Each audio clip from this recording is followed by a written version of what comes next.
Plato was a guy who Socrates taught. He's responsible for modern thought. He wrestled with problems, he wrestled with men. He wrote about the best form of government. I like him too. He love his plates. I am Nietzsche. I am Kirky. We are best buddies who live in the People's Republic of Slobovia, the last remaining communist state in Europe. When the Iron Curtain fell, Slobovia was under it. One day, when minding our own business, we discovered an abandoned government warehouse. So we decided to take a closer look.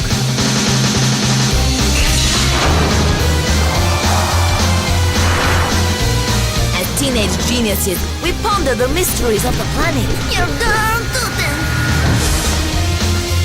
In the warehouse, we found all sorts of crazy archive footage.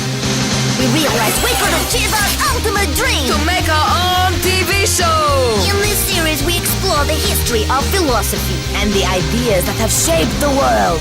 So join us on our journey to uncover these and other secrets in KNTV.plato.philosophy.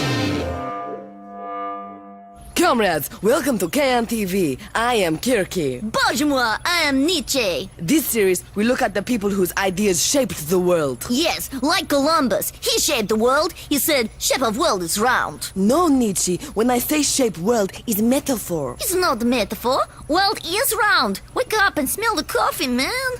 Now, you are probably asking yourself why he is nude. Huh. Well, it is because we is traveling back to land of Plato, ancient Greece. Tell us what's on today's show, voiceover dude. Burgess McPhilbin. Here's what's coming up on today's show. We'll discover what Plato's big idea was and why he thought a country's rulers should be stretched to the limit. Who he was and what he got up to on his travels. When he was around, how barber shops were important. Why he was inspired by the characters he encountered.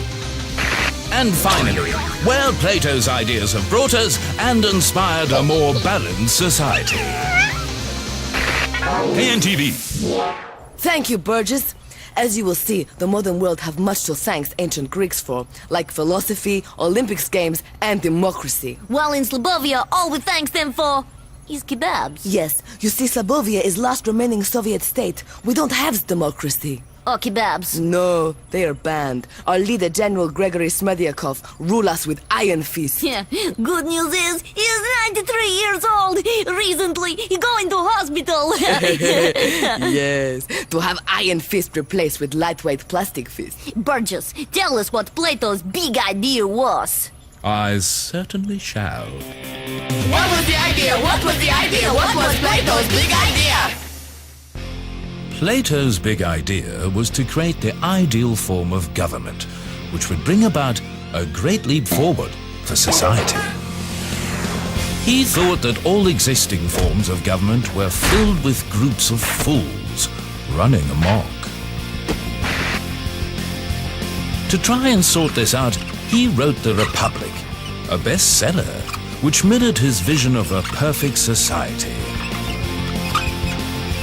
In The Republic, he criticized different types of government. First, democracy, which is a form of military government. Plato felt that this suppressed the people. Next, oligarchy, where a group of a few wealthy people rule. The poor have no say. Plato saw this as an unstable form of government. Finally, tyranny, the worst system, where one dictator is at the head of society and imposes his authority over the people. The Republic states that a country's rulers should be stretched to the limit, and that a balanced training regime would produce great leaders that he called philosopher kings. Plato proclaimed that these leaders should have 2 years of wall-to-wall training, 10 years of complex mathematical education, and military combat from a young age.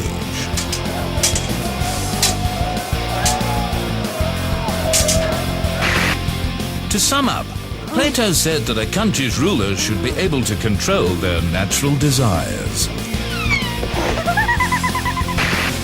and push their bodies and minds to the limit. And only then would we live in a balanced and virtuous society. KNTV. Aha! You understand Nietzsche, my friend? No. Okay, I illustrate. Here in Slobovia, style of government is called autocracy. General Gregory Smerdyakov is at top. He tells everyone what to do. Yes, it's true. He is such a... Kind, benevolent leader who we love like a father. But you call him a huge cow. Oh, yes, okay. Another form of government is constitutional monarchy. Righty-ho! You stay there. In constitutional monarchy, head of state forms government, and government tells everyone what to do. Why, you are government. You elect me. I didn't. Nietzsche is just example. Oh, yes, example of huge cows. Okay. Next up, oligarchy, where select group tells everyone what to do. Yeah, okay. You stay there. But I don't want to stay here. Sadly, you is not in group. But I want to tell everyone what to do too. Nietzsche, if everyone is in select group, there's no one to govern. Okay.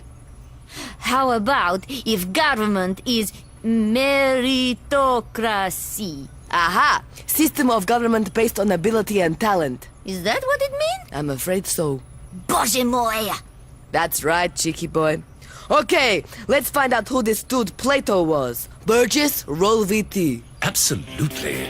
Who was Plato? Who was Plato? Who in the world was this dude Plato? The philosopher Plato was born in Athens in 427 BC. He could trace his family back to the ancient Greek god of the sea, Poseidon. So swimming was integral to his beliefs. Even as a boy, his technique made him stand out. In fact, he thought swimming to be so important that he considered a man who did not know how to swim uneducated.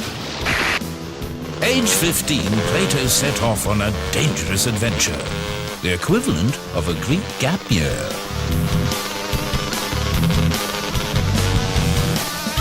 He got a job teaching philosophy to a nearby king's son.